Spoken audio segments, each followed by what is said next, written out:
আসসালামু আলাইকুম রহমতুল্লাহ। আশা করি সকলে ভালো রয়েছেন। আলহামদুলিল্লাহ, আল্লাহর অশেষ রহমতে আমরা অনেক ভালো রয়েছি। তো আমরা কিছুদিন আগে আমাদের জমিতে পেঁয়াজ অর্ধেক তুলেছি, আর অর্ধেক তুলতে পারি নাই।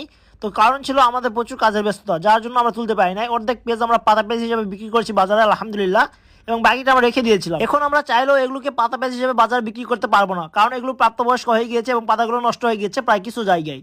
তারপর আলহামদুলিল্লাহ পেঁয়াজগুলো গুট অনেক মজবুত এবং অনেক বড় হয়েছে, যেগুলো এখন আমরা যদি কারা পেঁয়াজ হিসেবে বাজার বিক্রি করি, খাদ্য পেঁয়াজ হিসাবে, সেক্ষেত্রে আমরা অনেক লাভবান হতে পারবো বলে আশা করা যায় ইনশাআল্লাহ। তার জন্য আমরা সকাল সকাল চলে গিয়েছিলাম মাঠে। আর ঠান্ডার সময় গ্রামে প্রচুর কুয়াশা পড়ছে, এবং আপনারা যা ভিডিওতে দেখতে পাচ্ছেন, আল্লাহর অশেষ রহমতে আজকে শুক্রবার ছিল এবং আমাদের কাজটিকে তাড়াতাড়ি সম্পূর্ণ করতে হবে, কারণ আজকে নামাজের মসজিদে যেতে হবে। অন্যদিন আমরা চাইলেও বাসায় নামাজ পড়তে পারি, কিন্তু বিশেষ করে আমরা শুক্রবারের মসজিদে আমাদেরকে যেহেতু যেতে হবে, তার জন্য তাড়াতাড়ি আমরা কাজ করার চেষ্টা করছিলাম ইনশাআল্লাহ। তবে আমাদের নামাজের আগে আমাদের কাজ সম্পূর্ণ হয়েছে আলহামদুলিল্লাহ, এবং নামাজ শেষে এসে আমি ভিডিওটি আপলোড করছি, যা আপনারা দেখতেই পাচ্ছেন। তারপর আমরা বলতে বলতে আমাদের কাজ শুরু করে দিয়েছিলাম। আর কয়েকজন আমাদের সঙ্গে কাজ করেছিলেন, যাদেরকে আমি ভিডিওতে আনতে। তারপর আলহামদুলিল্লাহ আমরা সকলে মিলে কাজ করা শুরু করে দিয়েছিলাম এবং পেঁয়াজ কাটা শুরু করে দিয়েছিলাম, যা আপনারা ভিডিও দেখতে পাচ্ছেন আমরা কীভাবে পেঁয়াজগুলোকে কেটে নিই।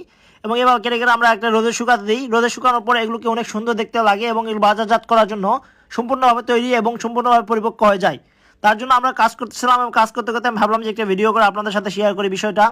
তারপর আমরা চাচ্ছিলাম যে এই জমিটাতে আমরা পেঁয়াজগুলোকে বাজারজাত করার পরে এই জমিটাতে আমরা কি রোপণ করব, সেটাই আমাদের প্ল্যান। তো আব্বুর সঙ্গে বলতে বলতে আমি কথা বলছিলাম যে এই বিষয়ে কি লাগানো যায় এখানে। তো আব্বু বললেন যে এখানে আমরা শশা লাগাবো বা ক্ষীরা, যা আমরা বলে থাকি। যেহেতু আমাদের দৈনন্দিন জীবনে প্রচুর পরিমাণে আমাদেরকে পরিশ্রম করতে হয়, তাই আমরা চাচ্ছিলাম এমন একটা ফসল লাগাতে যেটাতে লাগালে এই জমিতে আমাদের কষ্টটা একটু কমবে, কারণ অন্যদিকে আমাদের প্রচুর পরিমাণে সময় দিতে হয় এবং পরিশ্রম করতে হয়। তার জন্য আমরা চাচ্ছিলাম যে এখানে শশা বা ক্ষীরা এখানে লাগাবো। বলতে বলতে অনেকদিন থেকে ভিডিও দিতে পারি নাই, কারণ কাজের প্রচুর ব্যস্ততা, এবং আমি কক্সবাজার ঘুরতে গিয়েছিলাম, আপনারা অনেকে হয়তো দেখছেন ভিডিওতে। তো যাই হোক, সব কিছু মিলে এখন আলহামদুলিল্লাহ আমরা ভালোভাবে কাজগুলো আবার শুরু করব এবং রেগুলার ভিডিও দেওয়ার চেষ্টা করব। সকলে ভালো থাকবেন, আমাদের জন্য দোয়া রাখবেন। আসসালামু আলাইকুম ওয়া রাহমাতুল্লাহ।